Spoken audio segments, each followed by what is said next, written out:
Alors non, il n'y a pas de réponse à la réponse, sinon on s'en sortira plus. Là. Très bien.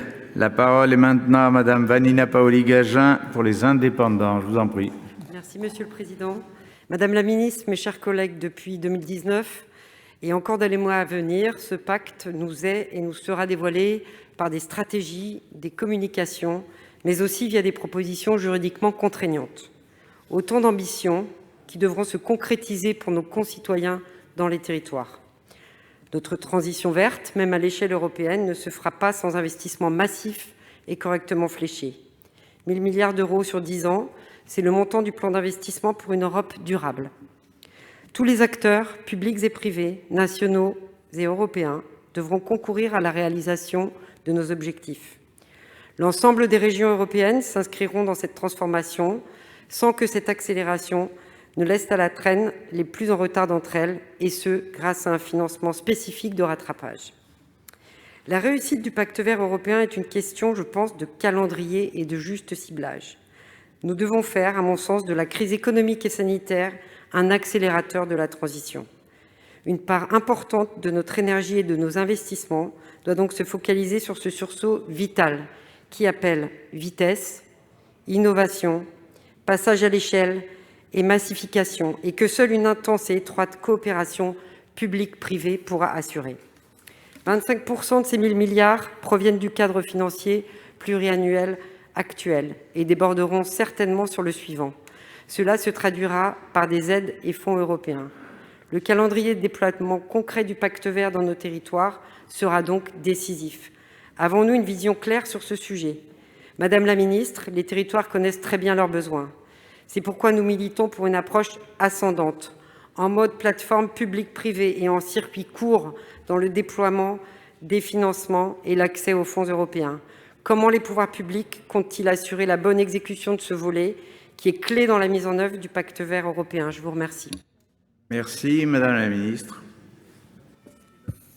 Merci, Monsieur le Président, Mesdames, Messieurs les sénateurs. Madame la sénatrice, je crois que ce pacte vert, vous l'avez dit, il nous a donné un nouveau regard, une nouvelle vision sur la stratégie de croissance de l'Union et sur les priorités qu'elle doit constituer dans les domaines prioritaires d'investissement de l'Union, avec ce 30% du nouveau budget européen et du plan de relance qui sont consacrés à la lutte contre le changement climatique. Cela peut déstabiliser, cela a pu appeler à une relecture de certains dispositifs d'aide, et surtout, cela a demandé une grande réactivité dans les délais que nous connaissons. Je profite de cette occasion pour saluer vraiment toutes celles des préfectures, des DREAL, des opérateurs de l'État et de tous les acteurs qui ont su aujourd'hui accompagner des projets en des temps très, très contraints pour que nous puissions mobiliser pleinement tous ces moyens que nous offre cette stratégie et ces plans de relance. Donc nous avons effectivement dans ce cadre un plan avec 40% de France Relance qui sera financé par le plan de relance européen. Donc cette cohérence effectivement à trouver dans les objectifs.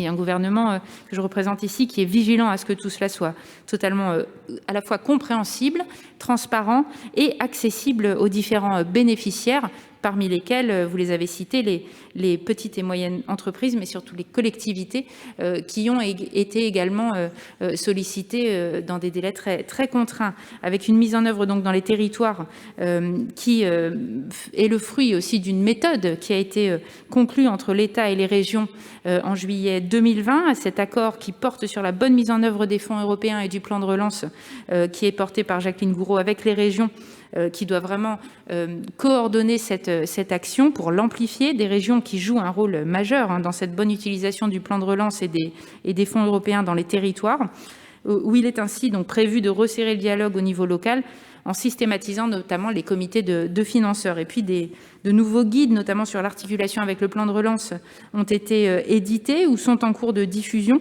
pour aider les territoires à mobiliser pleinement et de manière optimum ces financements européens. Merci. La parole est maintenant à Monsieur Jacques Fernic pour le groupe écologiste Solidarité et Territoires. Merci Monsieur le Président, Madame la Ministre.